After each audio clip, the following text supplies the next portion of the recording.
मेरा नाम अखिल भारतीय है। मेरे गांव का नाम अनमोल नगर है।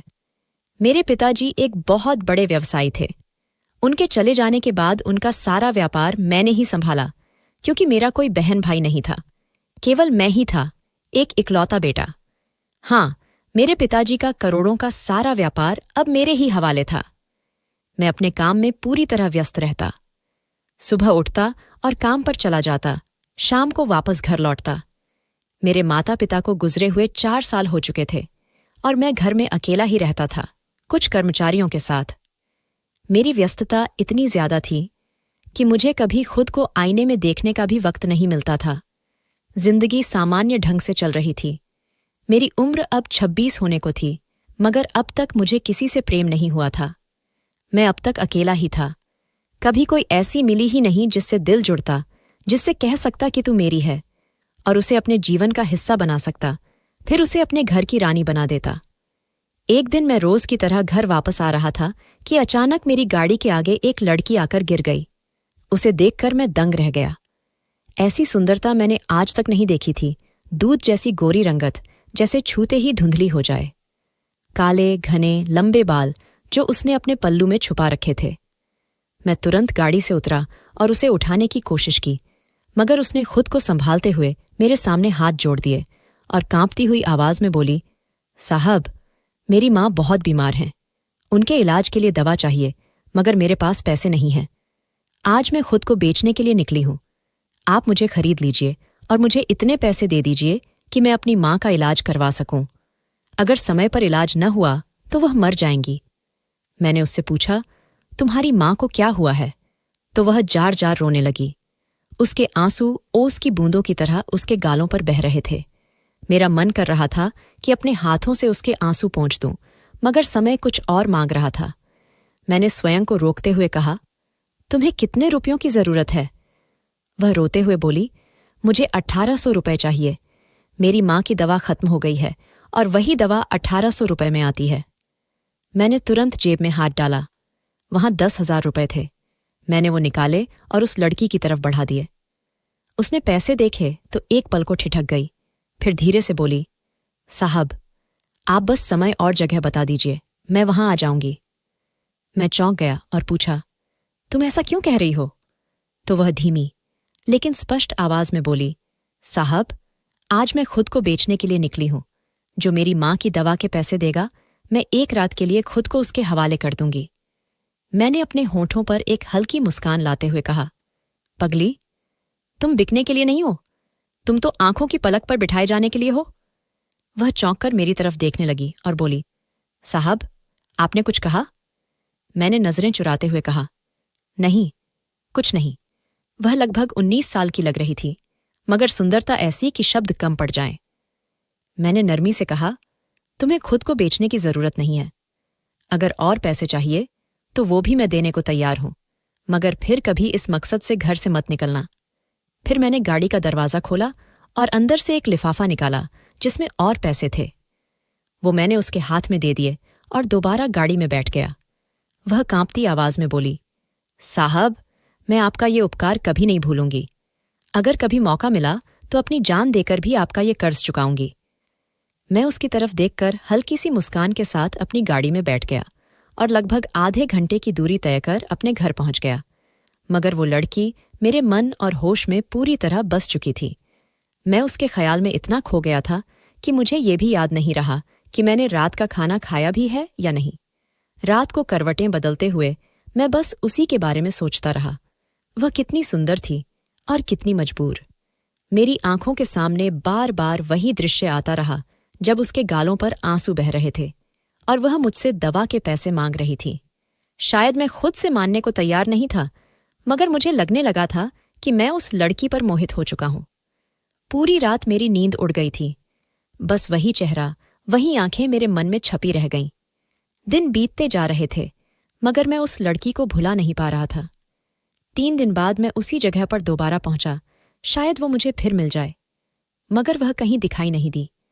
मन में एक अजीब सी कसक उठी, काश मैं उसका नाम पूछ लेता, काश उसका पता ले लेता।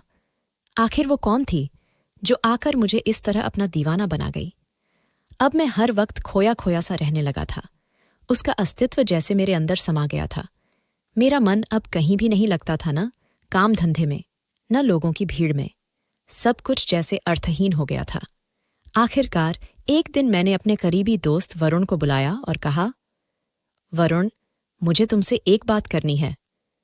उसने मुस्कुराते हुए कहा, क्या हुआ अखिल? तुम तो ऐसे लग रहे हो जैसे कोई बहुत बड़ा राज दिल में दबाए बैठे हो। मैंने गहरी सांस ली और कहा, वरुण, मुझे एक लड़की से प्रेम हो गया है, लेकिन वो अब मेरे पास नहीं है और मुझे वही चाहिए। वो हैरानी से मेरी तरफ देखने लगा और बोला, कहाँ मिली थी वो? जब मैंने उस रात का पूरा वाकया उसे बताया तो वो जोर से हंस पड़ा और बोला, इस तरह की तो हजारों लड़कियां आती हैं अनमोल नगर के आसपास। उसमें ऐसी क्या खास बात थी जो तुझे पागल बना गई? मैंने धीरे से कहा, वरुण, उस लड़की की खासियत शब्दों में नहीं कही जा सकती।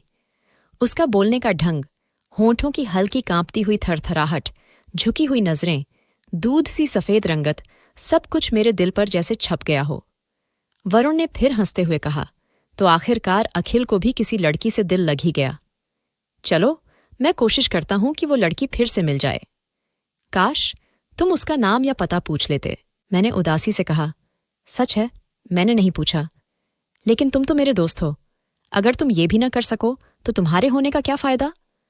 वरुण फिर से जोर से हंसा और बोला, चिंता मत कर अखिल, देखते हैं क्या कर सकते हैं। इतना कहकर वह घर से बाहर चला गया। मैं खिड़की के पास जाकर शीशे से बाहर देखने लगा। शायद दिल फिर वही दृश्य देखना चाहता था जब वो लड़की मेरे सामने आई थी। लगभग 1 महीना बीत गया था, लेकिन वह लड़की मुझे एक पल को भी नहीं भूली थी। वरुण ने बहुत कोशिश की, हर जगह पता किया, लेकिन वह लड़की तो जैसे गायब हो गई थी। ऐसा लगता था जैसे जमीन ने निगल लिया या आसमान ने छुपा लिया। वो कौन थी? कहाँ से आई थी? क्यों आई थी? और मुझे इस हाल में छोड़कर क्यों चली गई? ये सवाल मेरे दिल दिमाग को हर वक्त जकड़े रहते थे। जब वरुण भी उसका पता नहीं लगा पाया तो मैं एकदम पागलों की तरह गलियों में भटकने लगा। मेरी हालत ऐसी हो गई थी कि न दिन को चैन था, न रात को नींद। काम धंधे पर भी इसका गहरा असर पड़ा। मैं अपनी पूरी एकाग्रता खो चुका था। नतीजा ये निकला कि व्यापार में लगातार भारी नुकसान हुआ। न जाने वो कौन थी, कहाँ से आई थी और कहाँ चली गई थी। एक दिन वरुण ने मुझे समझाते हुए कहा, शादी कर लो, शायद तुम्हारा ध्यान बंटे और तुम उसे भूल सको। लेकिन मैं उसे भूलना नहीं चाहता था। वो तो अब मेरे दिल का हिस्सा बन चुकी थी। फिर भी दोस्त के जोर देने पर और घर के नौकरों के सुझाव पर मेरे लिए एक लड़की देखी गई और मैंने उससे विवाह कर लिया। समय बीतता गया, 6 साल गुजर चुके थे। मैं 2 बच्चों का पिता बन चुका था। लेकिन वो लड़की, वो कभी भी मेरे दिल से नहीं निकली। वो हर पल मेरे अंदर जिंदा रही। व्यापार में लगातार घाटा होता गया और मेरी हालत बद से बदतर होती गई, जैसे मेरी आत्मा मेरे शरीर से निकलकर कहीं और कैद हो गई हो। आखिरकार मैंने शराब पीना शुरू कर दिया शांति पाने के लिए। लेकिन सुकून कहाँ मिलना था। मैं एकदम बेसुध और बेमकसद जिंदगी जीने लगा। मेरी पत्नी और बच्चे बहुत परेशान रहते थे। वरुण मुझे रोज समझाता, थक जाता, लेकिन मेरी समझ से हर बात बाहर थी। मेरी बस एक ही दिल्ली ख्वाहिश रह गई थी कि वो लड़की एक बार फिर सामने आ जाए। बस एक बार, एक मुलाकात। लेकिन शायद वो मुमकिन नहीं था। मेरी हालत और बिगड़ती गई और मैं किडनी की बीमारी का शिकार हो गया। जिंदगी अब बोझ बन चुकी थी और उस बोझ के नीचे मैं धीरे धीरे दबता जा रहा था। मेरी दोनों किडनियां काम करना बंद कर चुकी थीं। शरीर कमजोर और निढाल हो गया था। सारा व्यापार अब मेरी पत्नी के कंधों पर था और मैं अस्पताल के बिस्तर पर पड़ा अपनी सांसें गिन रहा था। उस दिन की तकलीफ कुछ अलग ही थी। ऐसा लग रहा था जैसे शरीर का हर कतरा किसी ने जकड़ रखा हो। हर सांस एक सजा बन चुकी थी। मुझे लग रहा था कि जैसे इस दर्द के खत्म होते ही मेरी आखिरी सांस आ जाएगी। दर्द की तीव्रता से मेरी आंखें बोझिल होने लगीं। नर्सों ने डॉक्टर को बुलाया और मेरी अधखुली पलकों पर एक छवि उभरी। मैंने बड़ी मुश्किल से पलकों को उठाया और दिल की धड़कन जैसे थम गई। वो वही थी, वही चेहरा, वही आंखें, वही लड़की जो मेरे दिल पर गहराई से अंकित थी, कभी मिटी ही नहीं थी। लेकिन अब वह सफेद कोट में डॉक्टर बनकर मेरे सामने खड़ी थी। वह धीरे धीरे मेरी ओर बढ़ी। जैसे ही पास आई, मुझे ऐसा महसूस हुआ जैसे किसी ने मेरे दर्द को बांध दिया हो, पीड़ा जैसे रुक गई हो।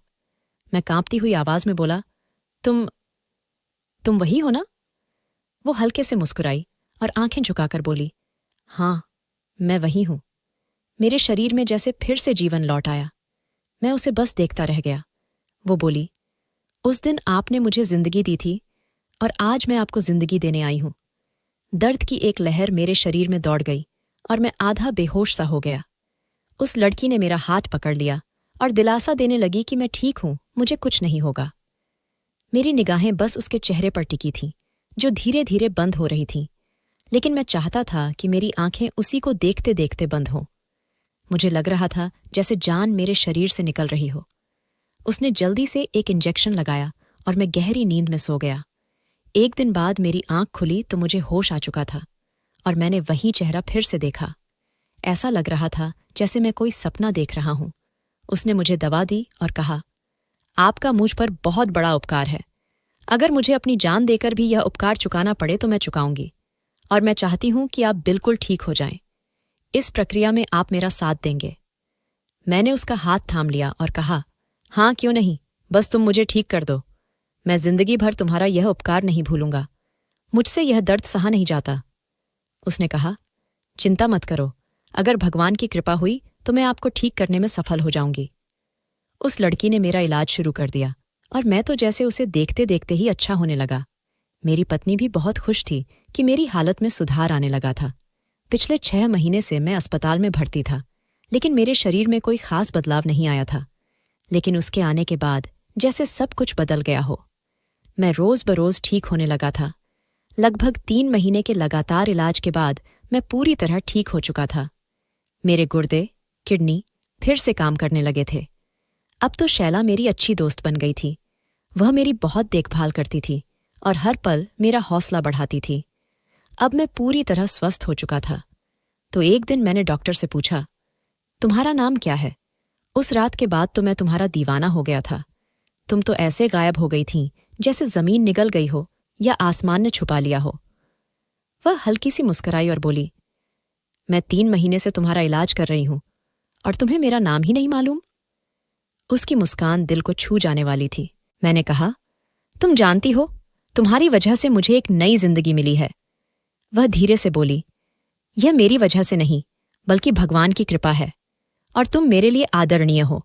तुम्हारा उपकार था मुझ पर, जिसे मैंने चुकाया है और शायद अभी भी बाकी है। मैंने कहा, तुम मुझे बताओ, उस दिन तुम इतना रो रही थी कि अपनी मां की दवा के लिए भी पैसे नहीं थे, फिर तुम डॉक्टर कैसे बन गईं? वह धीरे से बोली, यह सब तुम्हारा उपकार था हम पर। उस दिन घर जाकर मैंने अपनी मां की दवा ले ली थी। मैंने वो लिफाफा नहीं खोला था जो तुमने मुझे दिया था। मेरी मां उन दवाओं से कुछ बेहतर नहीं हुई थी। मैंने वह दवा दी और वह लिफाफा जाकर घर की अलमारी में रख दिया। कुछ दिन बाद जब दोबारा पैसों की जरूरत पड़ी तो मैंने वह लिफाफा खोला। उसमें बहुत सारे पैसे थे। मैं मुस्कुरा दिया और कहा, तुम्हें याद है, वो लिफाफा देते हुए मैंने कहा था, यह तब खोलना जब तुम्हें दोबारा जरूरत पड़े और खुद को कभी बेचने के लिए मत निकलना। वह मुस्कुराकर बोली, हाँ साहब, मुझे याद है। तो मैंने हंसते हुए कहा, पगली, अब तो मुझे साहब मत कहो, अब तो मैं तुम्हारा मरीज बन चुका हूं। यह सुनकर उसने एक जोरदार हंसी लगाई। वह एक चुलबुली और शोक सी लगती थी, लेकिन स्वभाव में गंभीरता भी थी। मैंने कहा, फिर क्या हुआ? वह बोली, उसके बाद मैंने वह लिफाफा अलमारी में रख दिया। दोबारा जब मां की तबीयत बिगड़ी तो हम उन्हें अस्पताल ले गए और मुझे पैसों की जरूरत पड़ी। मैंने वह लिफाफा खोला, उसमें अब भी बहुत सारे पैसे थे। उनमें से कुछ पैसे मैंने अस्पताल में जमा करवा दिए और लगातार इलाज के बाद मां बिल्कुल ठीक हो गईं। इसके बाद हम दूसरे शहर चले गए और वहां मेरा छात्रवृत्ति स्कॉलरशिप पर मेडिकल कॉलेज में दाखिला हो गया और मैंने डॉक्टर बनने की पढ़ाई शुरू कर दी। 5 साल बाद मैं डॉक्टर बन गई और फिर सरकारी नौकरी भी लग गई।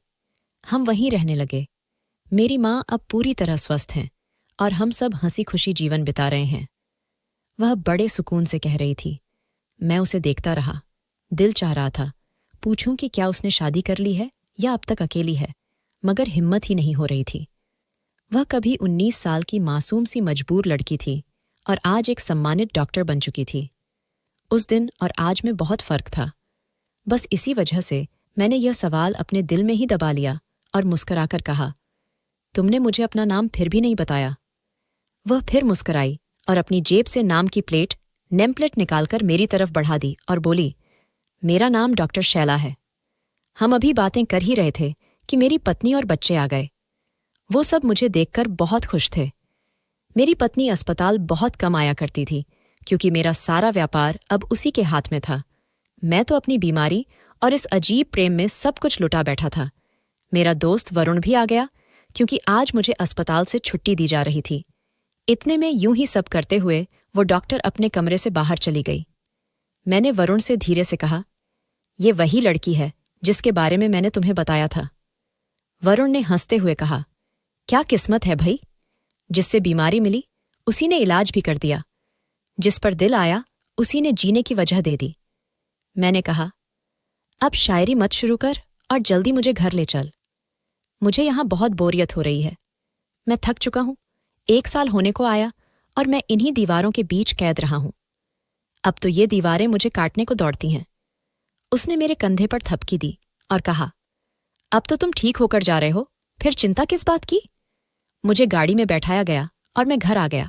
घर पूरा सजा हुआ था। मेरा बड़े जोर शोर से स्वागत किया गया। सबके चेहरों पर खुशी थी। मैं बेहद खुश था। शीला और मेरी पत्नी के आपस में अच्छी दोस्ती हो गई थी। मैं अब खुद भी खुश रहने लगा था। करीब 1 महीने के आराम के बाद मैं पहली बार फिर से अपने ऑफिस जा रहा था। दिल ही दिल में बहुत खुश था कि आखिरकार अपनी पुरानी जिंदगी की ओर लौट रहा हूं। अचानक रास्ते में एक गाड़ी आकर हमारी गाड़ी के सामने रुक गई। वो जगह वही थी जहां बरसों पहले मुझे शीला मिली थी। मैंने गाड़ी से उतरने का इरादा किया, मगर रावल ने मुझे रोका और कहा, साहब आप बैठिए, मैं देखता हूं। इतने में एक लड़की तेजी से दूसरी गाड़ी से उतरी और गुस्से में बोली, आपको नजर नहीं आता किस तरह गाड़ी चला रहे हैं। फिर जैसे ही उसकी नजर मुझ पर पड़ी, वो रुक सी गई और बोली, अरे साहब, ये आपकी गाड़ी थी। मैंने हैरान होकर कहा, क्या हुआ? तो वो जल्दी से बोली, मुझे अस्पताल जाना है। एक मरीज आया है और बहुत आपात स्थिति है। आपकी गाड़ी के सामने गाड़ी टकरा गई तो मैं घबरा गई और गुस्से में आ गई थी। मैंने नरमी से कहा, कोई बात नहीं, अगर आप चाहें तो हम भी उसी ओर जा रहे हैं, आपको अस्पताल छोड़ देते हैं। उसने जल्दी से हाँ में सिर हिलाया और कहा, हाँ ठीक है। मेरी गाड़ी अचानक बंद हो गई है। वो मेरे साथ वाली सीट पर आकर बैठ गई थी। उसकी नज़दीकी मुझे एक अजीब सा सुकून दे रही थी। वो रास्ता ऐसा लग रहा था जैसे कभी खत्म ही न हो। मैं बेहद खुश था। आज मैंने उसे अस्पताल में छोड़ा और खुद दफ्तर आ गया, मगर सारा दिन बस उसी के ख्याल में डूबा रहा। मेरी अब एक पत्नी थी, मेरे बच्चे थे, मगर वो मेरी पहली मोहब्बत थी। वो मोहब्बत जो कभी दिल से मिटी ही नहीं थी। आज वो मेरे साथ बैठी थी जैसे बरसों की तमन्ना पूरी हो गई हो। मैंने बेकरारी में अपने दोस्त वरुण को फोन किया और कहा, तुम फौरन मेरे ऑफिस आओ, मुझे तुमसे एक बहुत जरूरी बात करनी है। वो बोला, ठीक है, मैं 30 मिनट में पहुंचता हूं। वो 30 मिनट मुझे यूं लग रहे थे जैसे 30 साल हों। आखिरकार वो आया तो मैंने बिना भूमिका के कहा, वरुण, मैं शीला से शादी करना चाहता हूं। वो चौंक कर बोला, तुम्हारा दिमाग ठीक है? तुम बीवी बच्चों वाले हो। तुम्हारी एक पत्नी है जो बरसों से तुम्हारे साथ है। तुम्हारे 2 बच्चे हैं और तुम ऐसे कैसे कह सकते हो? मैंने सख्त लहजे में कहा, मुझे कुछ नहीं सोचना, मुझे कुछ नहीं समझना। बस इतना जानता हूं कि मुझे इस लड़की से शादी करनी है। वरुण ने मुझसे कहा, पहले तुम भाभी से बात करो। अगर वो इजाजत देती हैं तो ठीक है, इसमें कोई हर्ज नहीं। और सबसे पहले तुम शीला से भी बात करो, कहीं उसकी जिंदगी में कोई और तो नहीं। वरुण बोला, लगता तो नहीं है, लेकिन फिर भी तुम एक बार उससे खुद बात कर लो। मैंने कहा, हाँ ये ठीक है, और तय किया कि जल्द ही मैं उससे खुलकर बात करूंगा। उस दिन मैं जल्दी दफ्तर से निपटकर घर गया तो देखा शीला घर में ही मौजूद थी। उसके हाथ में कुछ फूल और कुछ खाने पीने की चीजें थीं। वह मेरी पत्नी से बात कर रही थी और हंसी खुशी बैठक में बैठी थी। इतने में मैं भी अंदर आया तो दोनों की निगाहें मेरी तरफ उठीं। मैंने मुस्कुराकर कहा, गुड इवनिंग डॉक्टर साहिबा। तो वह तुरंत बोली, साहब आपकी तबीयत अब कैसी है? मैंने हल्की सी मुस्कान के साथ कहा, महोदया, मेरा नाम साहब नहीं है, मेरा नाम अखिल है और आप मुझे अखिल कह सकती है। मेरी पत्नी ने मेरे हाथ से बैग ले लिया और हम ड्राइंग रूम में बैठ गए। नौकरों से चाय लाने को कहा तो वह चाय ले आए। हमने शाम की चाय एक साथ ही पी। मैं लगातार शीला को ही देखता रहा। यह बात मेरी पत्नी ने तुरंत महसूस कर ली। जब शीला घर से चली गई तो मैं आराम करने के लिए कमरे में आ गया। कुछ ही देर बाद मेरी पत्नी मेरे पास आई और गुस्से में बोली, आप डॉक्टर को ऐसे देख रहे थे जैसे पता नहीं आपका उससे क्या रिश्ता है। मुझे तो कभी उन नजरों से नहीं देखा। मुझसे तो आप बस एक औपचारिक रिश्ता ही निभा रहे हैं। मैंने कहा, ऐसी कोई बात नहीं है, और करवट बदलकर सो गया। मेरी पत्नी नाराज सी लग रही थी। सुबह जब मैं उठा तो वह मुंह लटकाए नाश्ते की मेज पर बैठी थी। मैंने कहा, अब तुम्हें क्या हुआ है? तो वह तेज लहजे में बोली, आप सच सच बताइए, आप और शीला के बीच क्या रिश्ता है? मैंने गहरी सांस लेकर कहा, देखो, हमारे बीच ऐसा कोई रिश्ता नहीं है सिवाय अपनापन के और प्रेम के। तो मेरी पत्नी लाल पीली होकर बोली, प्रेम? जो शायद सिर्फ उसी के लिए था, मेरे लिए तो कभी था ही नहीं। वह रोने लगी थी और मुझे इस सब से कुछ ऊब सी होने लगी थी। मैंने झुंझलाकर कहा, तुम मुझे घर में चैन से भी नहीं रहने देती। तुमने मेरी जिंदगी नर्क बना दी है। मेरी और पत्नी की अच्छी खासी लड़ाई हो गई और मैं गुस्से में दफ्तर चला गया। शाम को जब वापस आया तो पत्नी घर पर मौजूद नहीं थी। मैंने एक लंबी सांस ली, जैसे सीने का बोझ हल्का हो गया हो। न जाने क्यों पत्नी की मौजूदगी में वह सुकून नहीं मिलता था जो दिल चाहता था। शायद यह दिल का जुड़ाव न होने की वजह से था। शीला और मेरी दोस्ती अब बहुत ज्यादा गहरी हो चुकी थी। वह अक्सर शाम को मेरे घर आती, मेरे बच्चों के साथ खेला करती और माहौल हल्का फुल्का हो जाता। मेरी पत्नी को गए हुए 15 दिन हो चुके थे। वह मायके गई थी मगर लौट कर नहीं आई थी।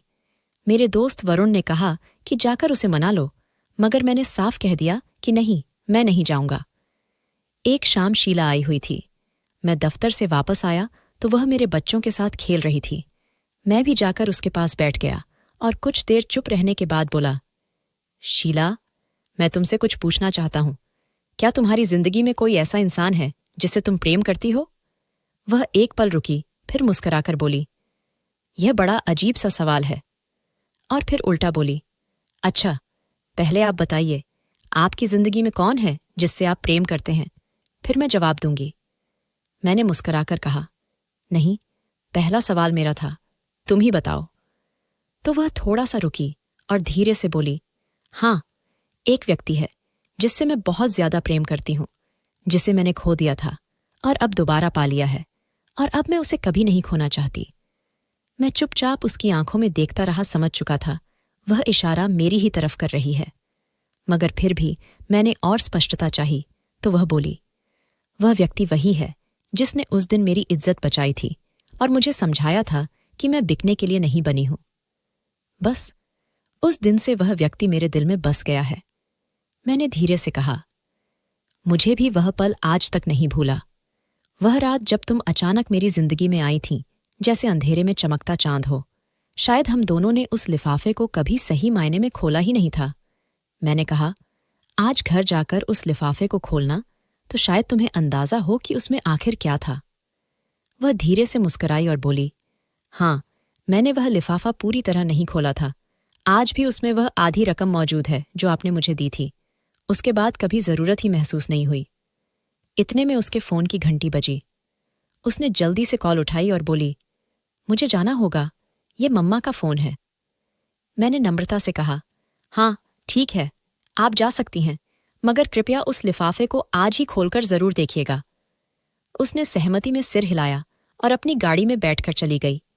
मैं उसे गेट तक छोड़ने आया और फिर वापस कमरे में आकर लेट गया। शायद थकान की वजह से मेरी आंख लग गई थी। करीब 2 घंटे बाद जब आंख खुली तो मोबाइल लगातार बज रहा था। स्क्रीन पर देखा तो लगभग 15 मिस्ड कॉल थीं जो एक ही नंबर से आई थीं। यह नंबर मेरे लिए बिल्कुल अनजान था। मैंने तुरंत उस नंबर पर कॉल बैक किया तो दूसरी तरफ से एक भारी आवाज में किसी ने कहा, यह फलां अस्पताल से बात कर रहे हैं? दूसरी ओर से भारी आवाज आई, जी, ये फलां अस्पताल से बोल रहे हैं। क्या आप डॉक्टर शीला को जानते हैं? मैं एकदम संभल कर बैठ गया और जल्दी से कहा, जी हाँ, क्या हुआ? वो बोले, वह एक बहुत ही गंभीर सड़क दुर्घटना का शिकार हो गई है और इस समय ऑपरेशन कक्ष में है। क्या आप उनके नज़दीकी रिश्तेदार हैं? क्या आप तुरंत अस्पताल पहुंच सकते हैं? मेरी जान जैसे किसी ने खींच ली हो। मैंने बिना कुछ सोचे फोन काटा, जैकेट उठाई और बाहर भागा। रावल, फौरन गाड़ी निकालो। वो हैरान परेशान मेरा चेहरा देखने लगा, मगर मैं चिल्ला पड़ा, जल्दी करो। पूरा रास्ता मेरा दिल धड़क रहा था। हर पल बस एक ही प्रार्थना थी कि वो ठीक हो जाए। आंखों के सामने वो लम्हे घूम रहे थे जब वो हंसती हुई मेरे बच्चों के साथ खेल रही थी, जब उसने पहली बार अपनी मोहब्बत का इजहार किया था। दिल में एक अनजाना डर और बेबसी थी, जैसे अगर वो नहीं रही तो सब खत्म हो जाएगा। अस्पताल पहुंचा तो अंदर भागा।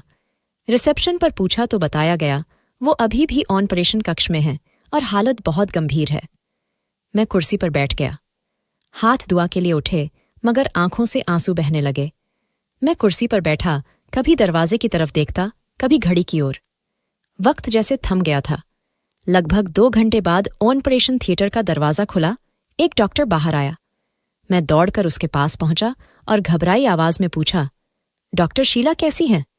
उसने गहरी सांस ली और कहा, हमने पूरी कोशिश की है, मगर उनकी हालत अब भी चिंताजनक है। अगले 24 घंटे बहुत अहम हैं। आप प्रार्थना कीजिए। मैंने दोनों हाथों से अपना सिर पकड़ लिया, जैसे जमीन मेरे पैरों के नीचे से खिसक गई हो। रावल ने मेरे कंधे पर हाथ रखकर मुझे दिलासा दिया, मगर मैं बस एक ही वाक्य दोहराता रहा, नहीं शीला, तुम्हें कुछ नहीं हो सकता। तुमने तो कहा था तुम मुझे फिर कभी खोना नहीं चाहती। अब तुम मुझे यूं अकेला छोड़कर नहीं जा सकती। नर्स आई और बताया उन्हें आईसीयू में शिफ्ट कर दिया गया है। मैंने अनुमति ली और अंदर गया। वो मशीनों में जकड़ी बेहोश पड़ी थी। उस चेहरे पर जो हमेशा जीवन से भरपूर लगता था, अब एक अजीब सी चुप्पी छाई थी। मैं उसके पास वाली कुर्सी पर बैठ गया, धीरे से उसका हाथ थामा। आंखों से आंसू बह निकले और होठों पर बस एक ही प्रार्थना थी, हे भगवान, उसे मुझे वापस दे दो। यह मेरी पहली और आखिरी प्रार्थना है। कुछ ही देर बाद एक विनम्र डॉक्टर बाहर आया और बोला, डॉक्टर शीला, अब खतरे से बाहर हैं। यह सुनकर जैसे मेरे शरीर में फिर से जान आ गई। मैंने आंसुओं से भरी आंखों के साथ रावल को जोर से गले लगा लिया। मैं अपनी खुशी छुपा नहीं सका। मैंने अस्पताल में कई दिन गुजारे हर पल शीला की सेवा में लगा रहा। वो धीरे धीरे स्वस्थ होती गई और आखिरकार पूरी तरह ठीक हो गई। इसी दौरान मेरी पत्नी भी वापस घर लौट आई थी। मैंने एक रात हिम्मत करके उससे खुलकर बात की। मैंने कहा, देखो, मैं तुम्हें अब और धोखे में नहीं रखना चाहता। सच्चाई यह है कि मैं शीला से विवाह करना चाहता हूं। उसके बिना मेरा जीना मुमकिन नहीं। मैंने उसे बरसों इंतजार किया है। हमारी शादी न तुम्हारी पसंद की थी, न मेरी, बल्कि महज एक जरूरत थी। मैंने तुम्हें इज्जत दी, तुम्हारा साथ निभाया, मगर अब मेरा जीवन का निर्णय यही है कि मैं शीला को अपना जीवन साथी बनाऊं, और मैं चाहता हूं कि तुम शांति से मुझे इस विवाह की अनुमति दो। मैंने साहस के साथ अपनी बात कह दी, मगर इसका नतीजा वैसा नहीं था जैसा मैंने सोचा था। मेरी पत्नी ने मेरी बात सुनी और बिना कुछ बोले कमरे से चली गई। कुछ दिन बाद उसने मुझे तलाक के कागज भिजवा दिए। मेरी बीमारी के दौरान वो मेरे दस्तखतों से सारी संपत्ति अपने नाम कर चुकी थी, और अब उसने मुझे धक्के मारकर घर से निकाल दिया। वो घर जिसे कभी मैंने बनाया था, आज मेरे लिए पराया हो चुका था। मैं दर दर भटकने लगा। मैं कहाँ जाता? किसके पास जाता? शीला के पास जाने की हिम्मत भी नहीं थी। इतना बड़ा व्यापारी आज भिखारी जैसी हालत में था। एक कंबल ओढ़कर सड़क के किनारे जा बैठा। मेरे पास न खाने को कुछ था, न रहने की कोई जगह। तलाक के फैसले के साथ उसने अदालत के जरिए मुझसे मेरी हर चीज छीन ली, यहां तक कि वो कलम भी जो मैं हमेशा जेब में रखता था, सब कुछ अब उसकी मिल्कियत बन चुका था। मेरे बच्चे भी उसने मुझसे छीन लिए थे। मुझे अंदाजा नहीं था कि उस पर भरोसा करने का अंजाम इतना भयानक होगा। शीला से मेरा संपर्क भी पूरी तरह टूट चुका था। 1 साल बीत गया। मेरी दाढ़ी बढ़ चुकी थी। कमजोरी और भूख ने मुझे दोबारा बीमार कर दिया था। अब सड़क ही मेरा घर था और फुटपाथ मेरा बिस्तर। कभी मजदूरी मिल जाती तो कर लेता, वरना दिन मांग तांग कर गुजरता और रात फुटपाथ पर लेटकर सो जाता। 1 साल की दर-बदर की जिंदगी ने मुझे अंदर तक तोड़ दिया था। वही इंसान जो कभी करोड़ों का मालिक था, आज चुपचाप फुटपाथ पर बैठा रहता था।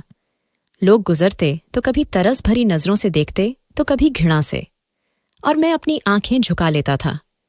भूख ने मेरे शरीर को हड्डियों का ढांचा बना दिया था।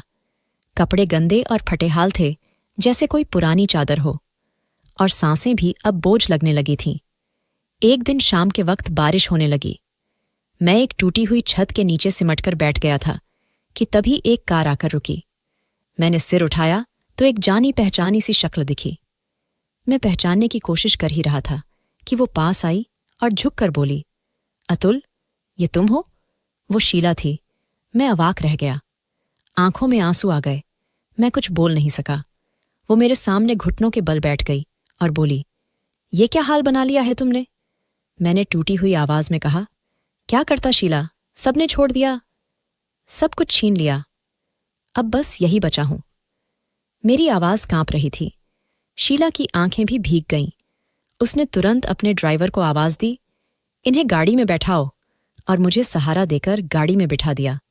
मैं लगातार रो रहा था और वो बार बार कह रही थी, अब तुम अकेले नहीं हो अतुल, मैं हूं ना।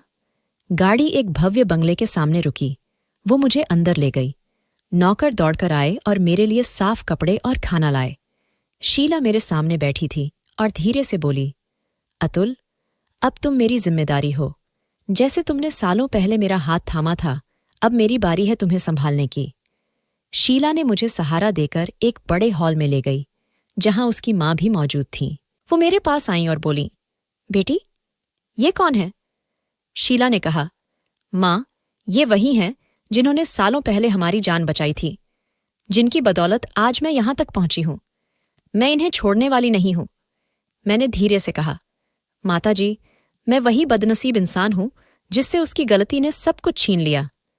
शीला की मां ने मेरे सिर पर हाथ रखा और कहा, बेटा, बदनसीबी वो नहीं होती जो इंसान को तोड़ दे, बल्कि वो होती है जो उसे उठने न दे। तुम अभी जिंदा हो, इसका मतलब है भगवान ने तुम्हारे लिए कुछ सोच रखा है। शीला ने नौकर से कहा, इनके लिए खाना लाओ। मैं कुर्सी पर बैठ गया। शीला की मां मेरे पास ही बैठ गईं और कहने लगीं, बेटा, ये घर तुम्हारा है। जब तक सांसें हैं तुम अकेले नहीं हो। मैंने शीला को देखा।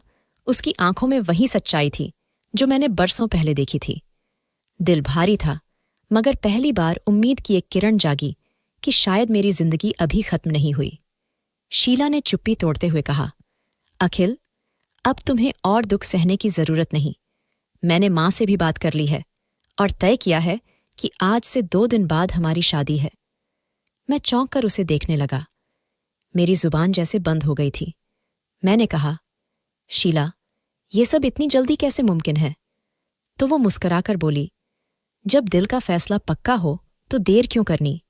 तुमने बरसों मेरा साथ दिया, अब मैं तुम्हें जिंदगी भर का सहारा देना चाहती हूं। मैंने नजरें झुका लीं और दिल के भीतर एक अजीब सा सुकून उतरने लगा। बरसों की भटकन जैसे अब थम गई हो। मैंने कहा, अगर ये तुम्हारा फैसला है तो मैं इसे अपनी जिंदगी की सबसे बड़ी खुशी मानता हूं। शीला ने धीरे से कहा, तो फिर तय रहा, 2 दिन बाद तुम मेरे जीवन साथी बनोगे। रात को जब शीला अपनी ड्यूटी से वापस आई तो उसने कहा, अतुल, जल्दी से तैयार हो जाओ, हमें बाजार जाना है। मैंने हैरानी से पूछा, बाजार क्यों? तो वो मुस्कुराकर बोली, तुम्हें अभी भी समझ नहीं आ रहा? 2 दिन बाद हमारी शादी है और मुझे तुम्हारे लिए सब कुछ लेना है। वो मुझे बाजार ले गई और मेरे लिए बहुत सारे नए कपड़े खरीदे, जिसमें हमारे विवाह का जोड़ा भी था। मैं हर पल जैसे किसी सपने में था।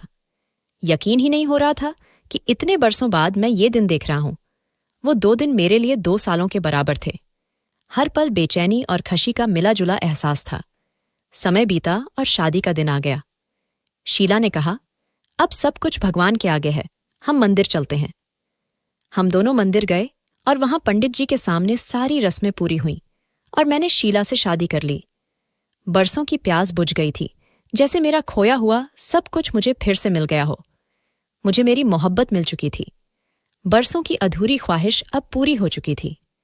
शीला सिर्फ मेरी पत्नी नहीं, बल्कि मेरी जिंदगी की नई शुरुआत थी। उसके हौसले और साथ ने मुझे वो हिम्मत दी जो मैंने बरसों में खो दी थी। मैंने शीला से कहा, मैं दोबारा अपने पैरों पर खड़ा होना चाहता हूं। वो मुस्कुराकर बोली, तुम्हारे लिए हर रास्ता आसान हो जाएगा, अगर तुम्हारा इरादा मजबूत है। मैंने दोबारा अपना कारोबार शुरू किया। शुरुआत भले ही छोटी थी, लेकिन मेरा जज्बा बहुत बड़ा था। शीला हर कदम पर मेरे साथ रही, हर सलाह में, हर मुश्किल में वो मेरे लिए एक मजबूत दीवार बनकर खड़ी रही। धीरे धीरे मेरा व्यापार बढ़ने लगा और लोग फिर से मुझे पहचानने लगे। लेकिन इस बार फर्क यह था कि अब मेरे पास जो भी था वो शीला के प्यार और भरोसे की नींव पर खड़ा था। मैंने ठान लिया था कि अब कभी घमंड नहीं करूंगा और न ही किसी का दिल दुखने दूंगा। मैं दोबारा अपने साम्राज्य को खड़ा कर चुका था।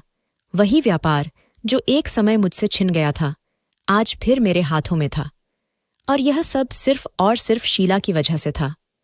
उसने हर मोड़ पर मेरा साथ दिया, हर निर्णय लेने से पहले मेरा हौसला बढ़ाया और मुझे याद दिलाया कि मैं हार मानने के लिए नहीं बना हूं।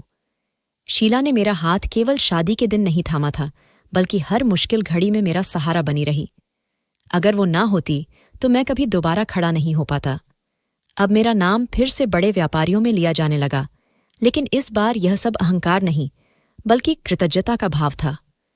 मुझे पूरा यकीन था कि यह सफलता शीला के विश्वास और साथ का ही नतीजा है।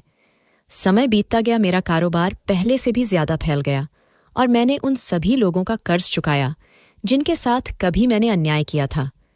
शीला ने मेरा साथ कभी नहीं छोड़ा। वो हर दिन मेरे लिए हौसले का दूसरा नाम बनी रही। मैंने अपने बच्चों से भी दोबारा संपर्क किया और उनकी परवरिश में हिस्सा लेना शुरू किया। धीरे धीरे पुराने जख्म भरने लगे। एक दिन मैंने शीला से कहा, अगर तुम ना होती तो शायद मैं कभी फिर से कुछ नहीं बन पाता। उसने मुस्कुराकर कहा, अतुल, ये सब तुम्हारे हौसले का नतीजा है। मैंने तो बस तुम्हें वो रास्ता दिखाया जो तुम कभी भूल गए थे। मैंने उसके चरणों को छूकर कहा, ये मेरा वादा है कि अब मैं अपनी जिंदगी का हर पल तुम्हारे नाम करूंगा। शीला गर्भवती हो गई। यह खबर हमारे लिए जिंदगी की सबसे बड़ी खुशी थी, जैसे हमारी दुनिया अब पूरी हो गई हो। मैं हर समय उसका ख्याल रखने लगा। व्यवसाय के साथ साथ अब मेरी पूरी ध्यान सिर्फ शीला पर था। वो भी हर पल मुस्कुराती रहती थी और कहती थी, ये सब तुम्हारी दुआओं का फल है। इसी बीच एक दिन दुखद समाचार आया। शीला की मां इस दुनिया से विदा हो गई। यह सुनकर शीला टूट सी गई। मैंने उसे सहारा दिया और कहा, मां आज भी हमारे साथ हैं, वो तुम्हारे आने वाले बच्चे में जीवित रहेंगी। हम दोनों ने मिलकर उनका अंतिम संस्कार किया और दिल से उनके लिए प्रार्थना की।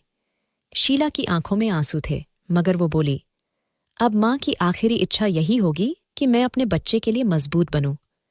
शीला की मां के जाने के बाद हम दोनों और भी करीब आ गए। मैं हर पल शीला का सहारा बनने की कोशिश करता। वो कहती थी, मां चाहती थी कि उनका नाती एक सुखी जीवन जिए और हम उसे वह सब देंगे जो मां ने अपने सपनों में देखा था। मैंने वादा किया कि हमारा आने वाला बच्चा हर कमी से मुक्त जीवन बिताएगा। समय बीतता गया। शीला की तबीयत दिन ब दिन नाजुक होती जा रही थी, लेकिन वो हमेशा मुस्कुराने की कोशिश करती। वो अक्सर मेरा हाथ पकड़कर कहती, अतुल, अगर मेरे साथ कभी कुछ हो गया तो मेरा बच्चा तुम्हारे सहारे जिएगा। मैं उसकी बात सुनते ही सख्ती से कहता, ऐसी बातें मत करो, तुम्हें और हमारे बच्चे को कुछ नहीं होगा, भगवान सब ठीक करेंगे। इसी दौरान मुझे यह खबर मिली कि मेरी पहली पत्नी ने दूसरी शादी कर ली है। यह सुनकर दिल में एक पल को चुभन हुई, लेकिन तुरंत ही शांति भी मिली कि शायद यही सही था। कुछ दिन बाद कोर्ट के आदेश से मेरे दोनों बच्चे भी मेरे पास लौट आए। शीला ने उन्हें गले लगाया और अपनी संतान की तरह अपना लिया। वो पल मेरे लिए जिंदगी की सबसे बड़ी राहत था। अब मेरा घर एक पूर्ण परिवार जैसा लगने लगा था। शीला मेरे बच्चों को मां जैसा प्यार देती थी। वो कहती थी, ये बच्चे अब मेरे भी हैं, मैं इन्हें वह हर खुशी दूंगी जो इन्हें कभी नहीं मिली। हम दोनों ने मिलकर एक नई जिंदगी शुरू की और आने वाले बच्चे के साथ साथ पुराने घाव भी भरने लगे। समय बीतता गया और आखिरकार वह दिन भी आया जब शीला ने हमारे पहले बच्चे को जन्म दिया। घर खुशियों से भर गया। मैंने महसूस किया कि भगवान ने मेरे टूटे हुए घर को फिर से पूरा कर दिया है। शीला के प्यार और बलिदानों का फल हमें उस मासूम मुस्कान के रूप में मिला। कुछ साल बाद शीला के यहाँ दूसरा बच्चा भी हुआ। अब हमारा घर हर समय हंसी खुशी से गूंजता रहता था। मेरी पहली पत्नी के बच्चे भी शीला के साथ ऐसे घुल मिल गए थे जैसे सभी एक ही माँ बाप की ममता में पल रहे हों। मैं अक्सर शीला से कहता, तुमने केवल मुझे नहीं बल्कि मेरी पूरी जिंदगी को बचाया है। और वो हंसकर कहती, हम दोनों ने मिलकर अपनी किस्मत बदली है। मेरी पहली पत्नी ने जो संपत्ति मुझसे छीनी थी वो सब बर्बाद हो चुकी थी। उसकी पूरी पूंजी खत्म हो गई थी। जबकि मैंने हार नहीं मानी और शीला के साथ मिलकर कई व्यापार शुरू किए जो कुछ ही समय में सफलता की ऊंचाइयों तक पहुंच गए। अब मैं खरबपति बन चुका था। हमारे कई घर थे और हम दुनिया के अलग अलग देशों में आते जाते रहते थे। मैं अक्सर सोचता था कि ये सब केवल शीला की बदौलत संभव हो पाया, जिसने हर मोड़ पर मेरा हौसला बढ़ाया और मेरा साथ दिया। मैं जानता था कि मेरी पहली शादी में कभी सच्चा प्यार पनप ही नहीं पाया था। मेरी पहली पत्नी ने कभी मेरे दिल में अपने लिए जगह बनाने की कोशिश ही नहीं की थी। इसलिए शायद मैं उससे दूर हो गया था। और फिर किस्मत ने मुझे शीला जैसा हमसफर दिया, जिसने मेरी अधूरी जिंदगी को पूरा कर दिया। समय बीतता गया और हमने यह तय किया कि अपने व्यापार और बच्चों की अच्छी पढ़ाई के लिए हम लंदन शिफ्ट हो जाएं। इस तरह हमने सब कुछ समेटा और लंदन आ गए। यहां आकर जिंदगी एक नई दिशा में चल पड़ी।